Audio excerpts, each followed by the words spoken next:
ayaw ko talagang kulungin kita. Baski ako dito, tangina, kinulong ako. Mabuti kayo wala kayong gwardya. Akala ba maniwala itong gwardya ko? Sabihin ko yan sila, minsan pagalitan mo, pati yung mga anak ko.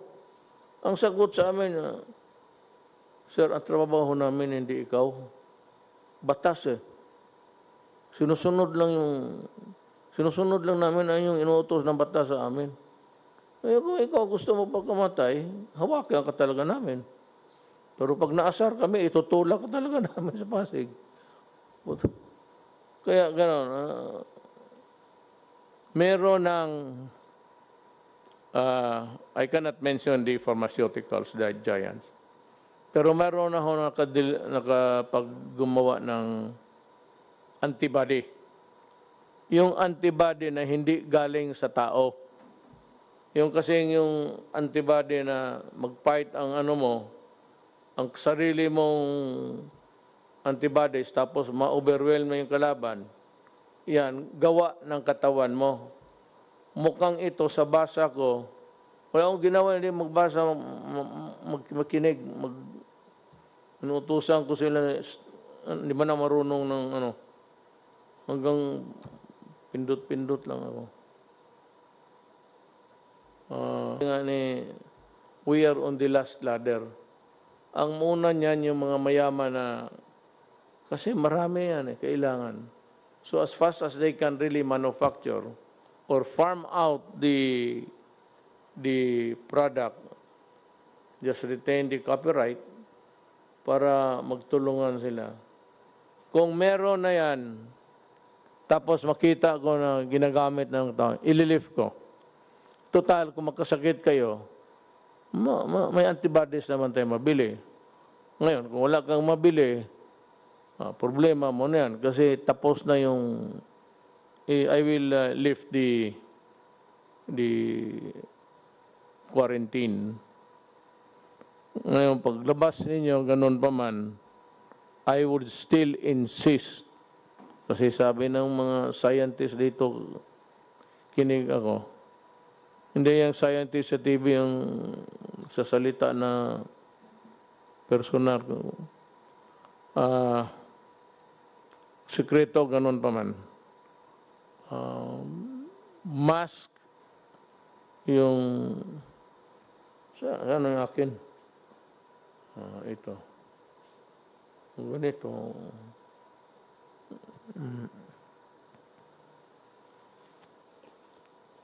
Mask, alcohol, pati maghugas. Hindi na yung sabon, yung sabon na ordinaryo. Basta soap and water. Okay na yan.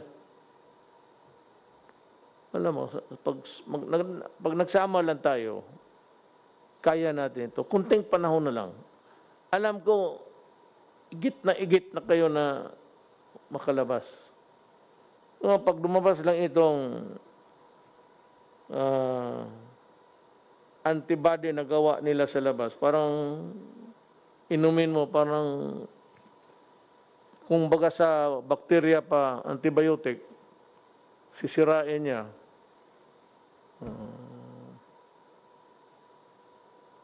Kasi itong wag na. Para mapagsabihin, mas scientist pa ako. The nature of a COVID, gusto ko sanang, baka sabihin ninyo, bakit di ka naman doktor? Bahala na ng mga doktor mag-explain. So I will start with Joey. Kasi ngayon, ang pinaka-burning issue, yung middle class ba, yung mga MSME, after that, Sunny will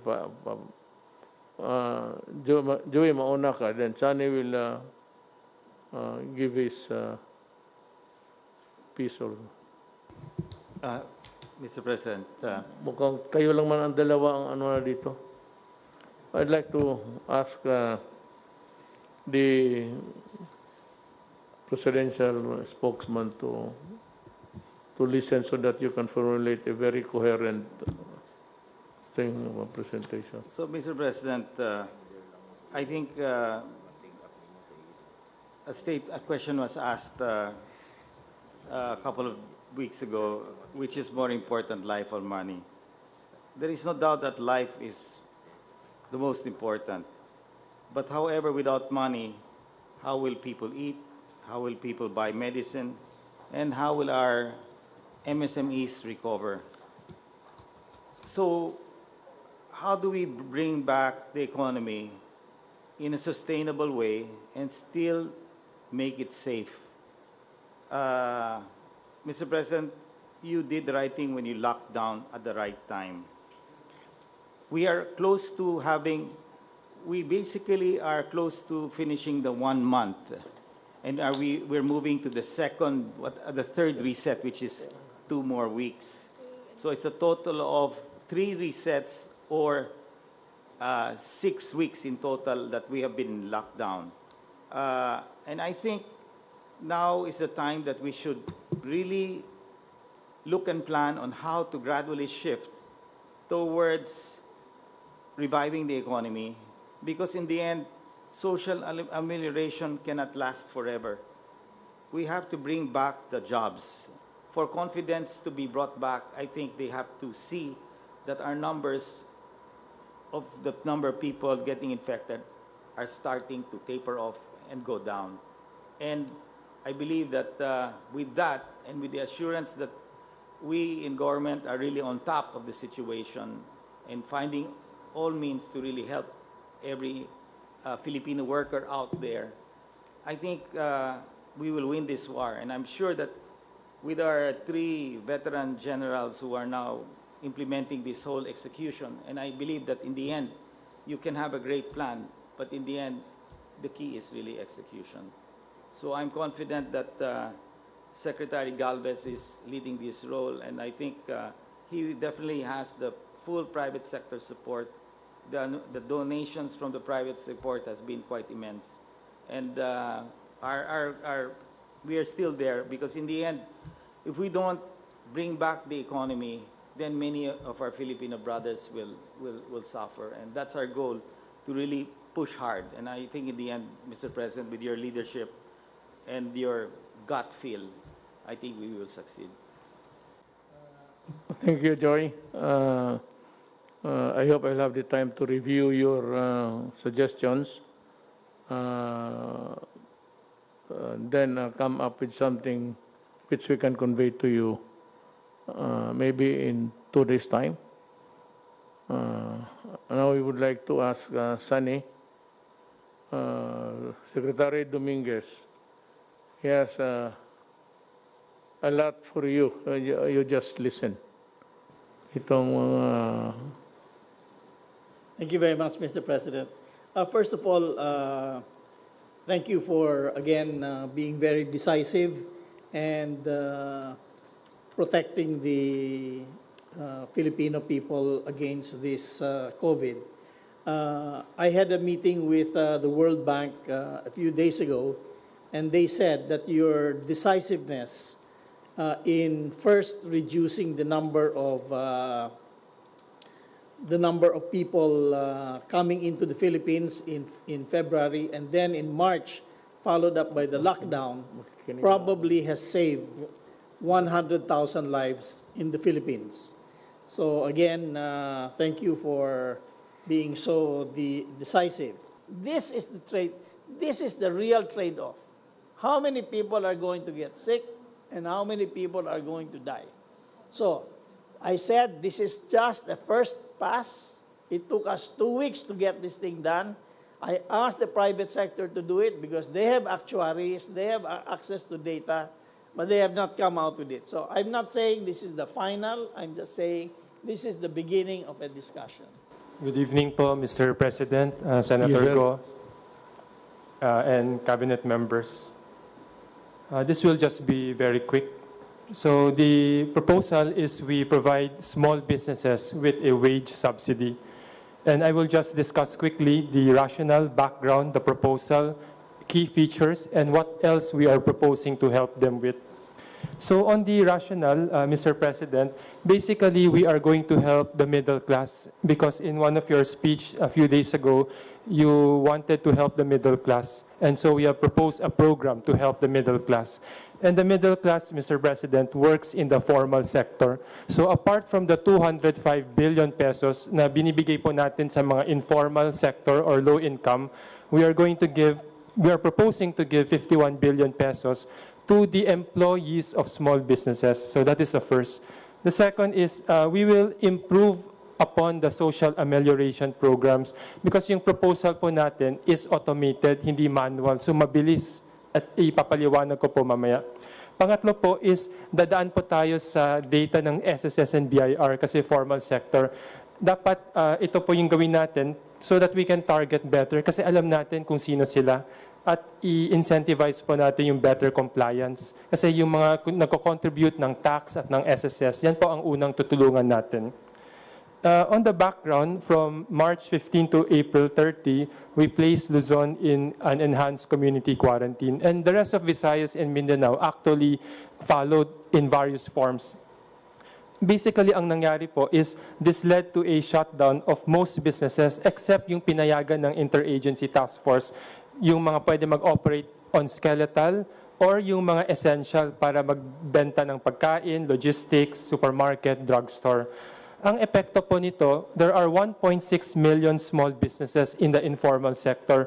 436,000 po napilitan magsara. Yung 1 million skeletal force, so ibig sabihin 50% or yung iba mas konti. At 117,000 lang yung pinayagan po natin na magbukas para magbenta po ng pagkain, ng mag-tracking or so on. Now, if there is nothing more to say, that leaves me to two matters, actually. One is that I would advise the checkpoints not to be dismantled, especially by the police, but this is my order. Do not stop motor vehicles carrying food and other vegetables from the province. Wave them through and do not delay their journey because people are waiting for the supplies. Second is that there is a kind of a raucous now regarding the procurement of the PCR testing kits of 900 people. Essential kits and other kits, inactivation supplies, PRC consumables, 7 PRC machines, 10 automated extracting machine, and 10 biomedical freezer, additional equipment for subnational and regional testing laboratories. Kasi itong ano dito, when you use public funds on anything that's medical or medicine, you want to have the health assessment. I think it comes from the Department of Health. But unfortunately, until now, they're still debating on the efficacy of the rapid test we would like to buy. Alam mo, there is no FDA ruling yet because they cannot act on it without the assessment, health assessment of maybe the entire country before they would act on it, ang FDA, which I can understand. But yung assessment na galing sa DOH or a section of that department handling the assessment of the entire health spectrum, it's been there and nobody seems would like to act on it with in a jiffy. Parang ano pa sila, dalaw-dalawang isip. And there's a rule that we cannot use public funds to buy medical supplies, medicines, without the FDA signal. So, there's na hostage yung mga rapid tests we would like to buy. I will take the risk. I will order the health department and everybody. In the meantime, private sector is doing it. Maybe we can take over someday or do it all together with your help. I am clearing the way by ordering the purchase. Total, walang FDA local. But what we are trying to buy outside is approved by the FDA, United States of America. So in a sense that almost all of what we eat by products of all sorts, pagka meron ng FDA approved, there's in the back FDA and galing Amerika, kumpante naman tayo niyan. As a matter of fact, I do not really believe that they would do more testing. Ganoon lang yan. So, pagka walang yung assessment galing doon sa baba sa DOH, hindi natin mabili. I'm clearing the way. I will ask Secretary Duque to talk to the people in charge, si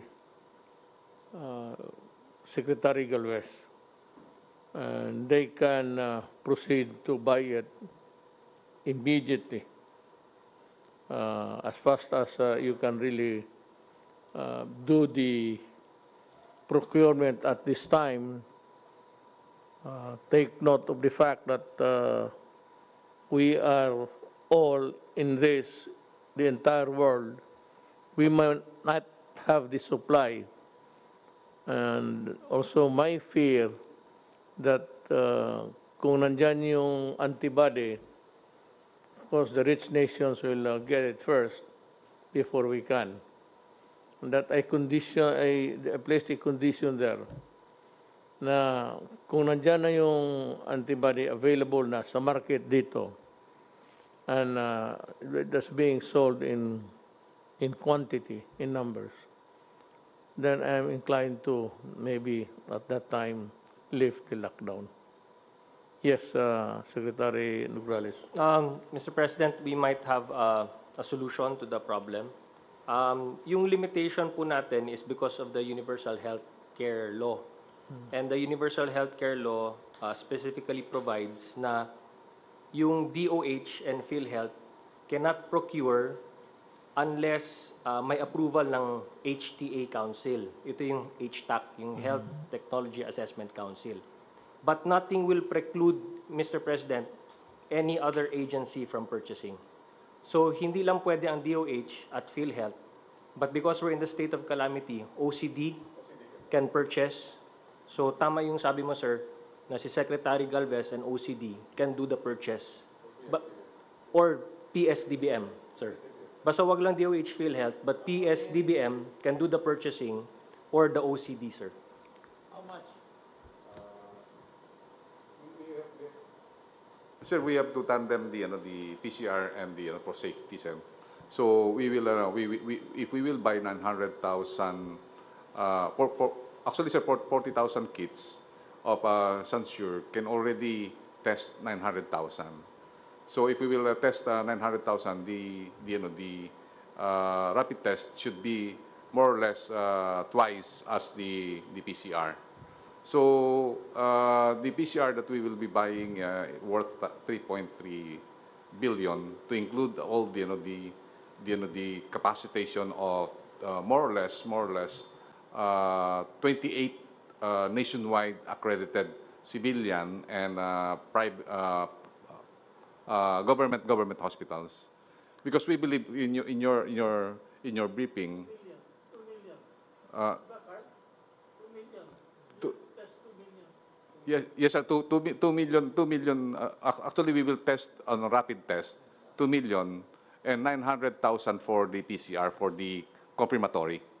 So that's the we have to have really to have a safety for the false positive and false negative with the PCR. And also, in order for that, for us also to test the efficacy of the rapid test. So that's the point, sir, that we have to really to buy both. The PCR and all the automated retraction and all, including the freezer, it costs us 3.2 billion. I already submitted it to PSDBM for the immediate procurement.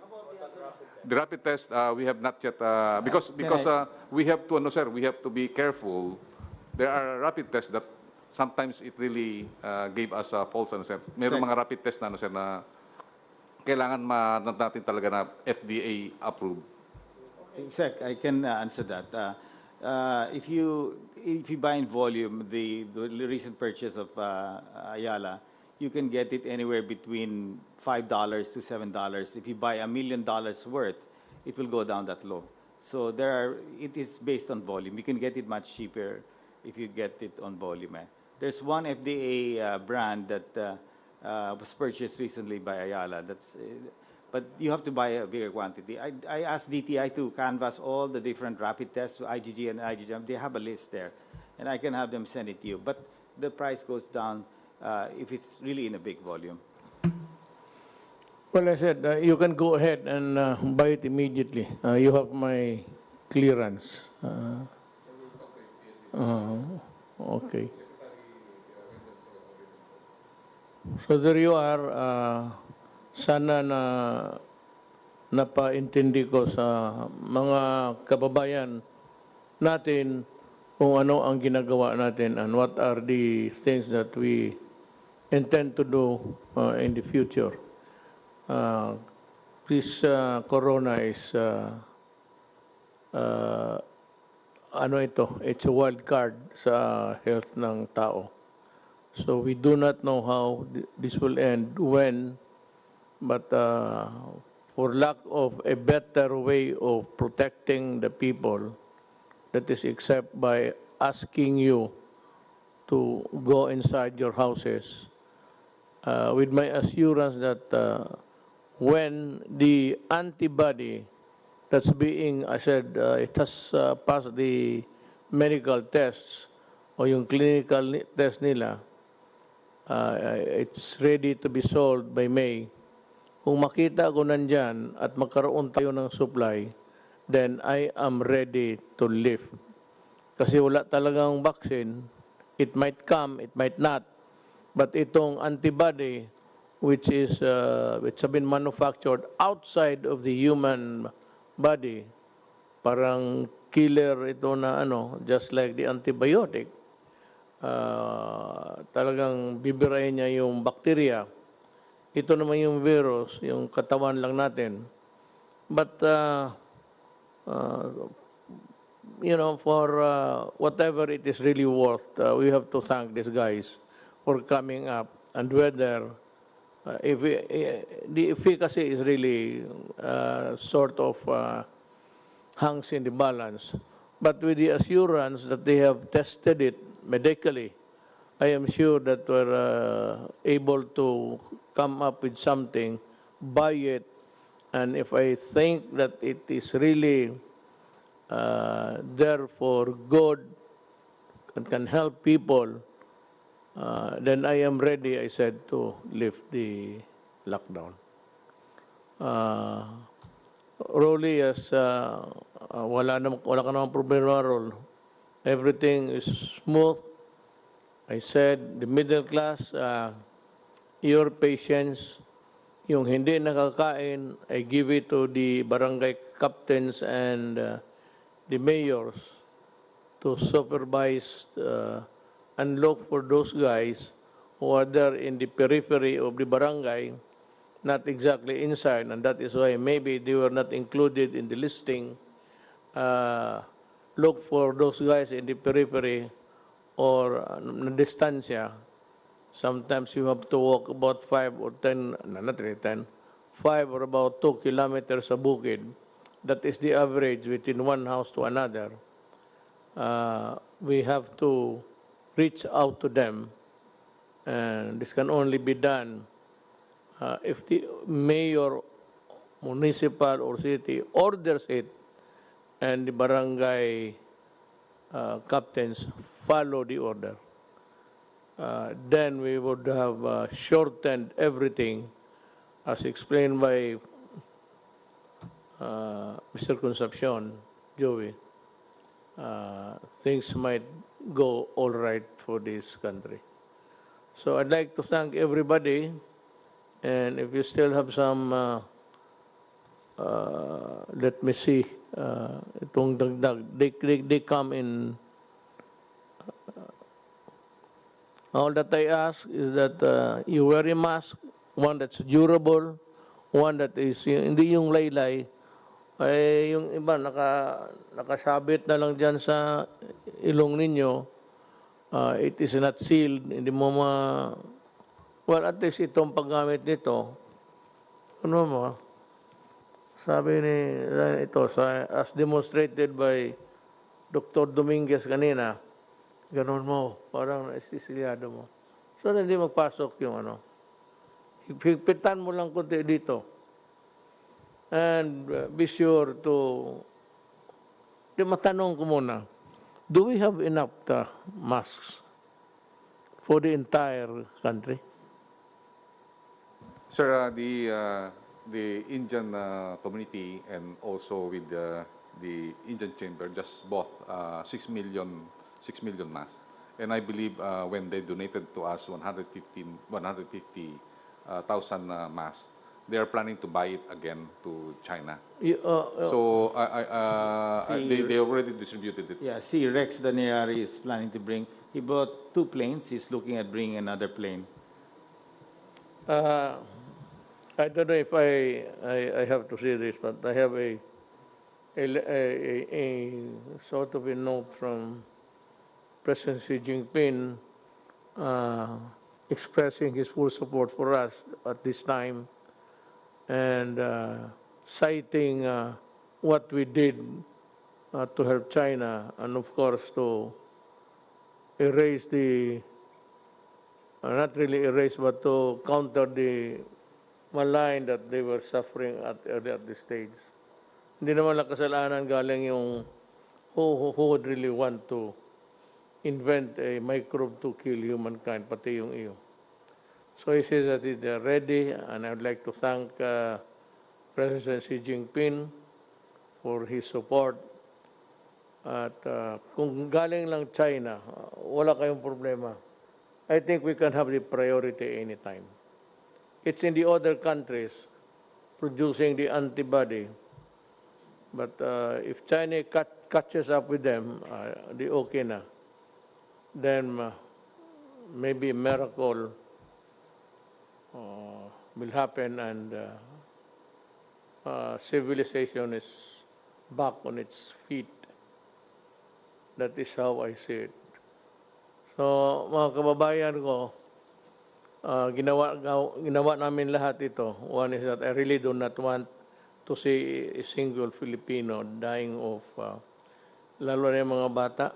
So, again, at the risk of being redundant or repetitious, again, I would like to say that go out and seek the hungry before they die.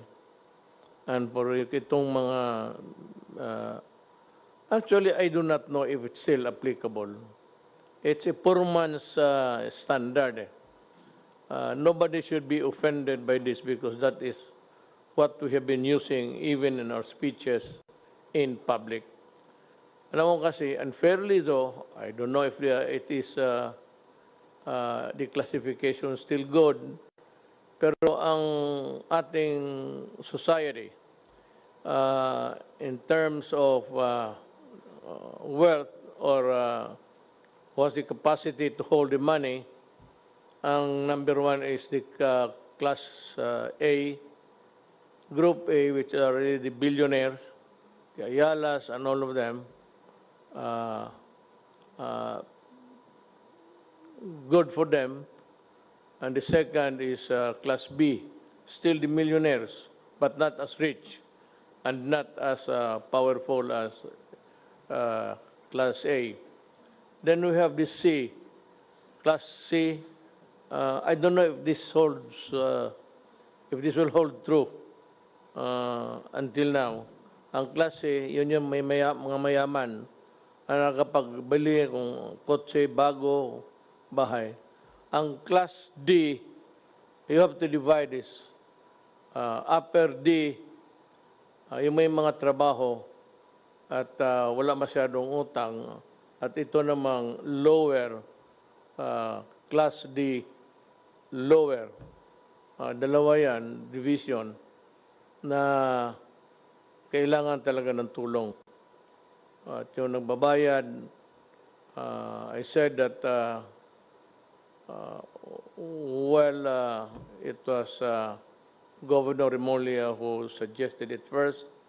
It was just also a prayer to government na this group or this class of people should be looked into and receive assistance. So I said we study and we might be able to produce the money. Sunny is doing his best, and I said, ang ano lang is we can still borrow, but pag wala na, then we start to, kung ano yung mga bagay-bagay natin. Kaya nga meron kang ano dyan to save for the rainy day. I mean, everything is almost gone, and there is nowhere a source that you can find. We can only start selling the properties. Yung sino yung makabili ng cultural center, parang palasyo yan. Pwede mong gawing palasyo, nandiyan ka sa trono. Then, marami yan. The whole of Dewi Boulevard, marami tayong lupa dyan. And it's itong the peripheral lands around PICC, pati yung cultural center. So, yan ang sinasabi ko. Ang problema is wala pang vaccine. That should be the number one cure, actually. But there's a glimmer of hope dito sa mga medisinang nagawa ng mga pharmaceuticals. Again, I repeat, ito yung antibody.